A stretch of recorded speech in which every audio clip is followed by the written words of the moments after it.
আসসালামু আলাইকুম। আমি চাঁদপুর বড় স্টেশন মাছঘাটে আছি। এখান থেকে চাঁদপুরের সকল ইলিশ মাছ বাংলাদেশের সব জায়গায় চলে যায়। আজকে আপনাদেরকে দেখাবো চাঁদপুর ইলিশ মাছ দেখতে কেমন। ঠিক আছে, আমাদের এক ভাই আছে, ইলিশ মাছটা পরিচয় করে দিবে চাঁদপুর ইলিশটা কেমন দেখতে। আমাকে একটু চাঁদপুর ইলিশ মাছটা দেখান তো। এই যে দেখেন ভাই, কত স্বচ্ছ ফ্রেশ রূপালি, আচ্ছা, চোখ কালো। জি। তারপরে এই যে মাছের এখনো যে লালাটা, আচ্ছা, এটা একমাত্র তাজা মাছই থাকে। আচ্ছা আচ্ছা, এটা এখন এই মাছ চাঁদপুর মাছ থেকে যায় না। আর এই দেখেন কাঁকড়াগুলো দেখেন মাশাআল্লাহ কতটা লাল। মাশাআল্লাহ। জি।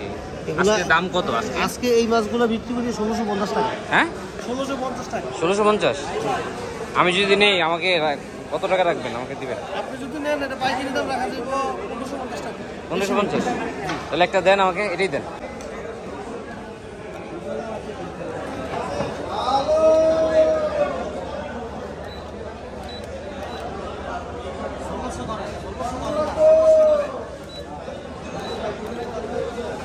কত আসে দাম? 1990 টাকা। 1990 দেন, এটা দেন আমাকে।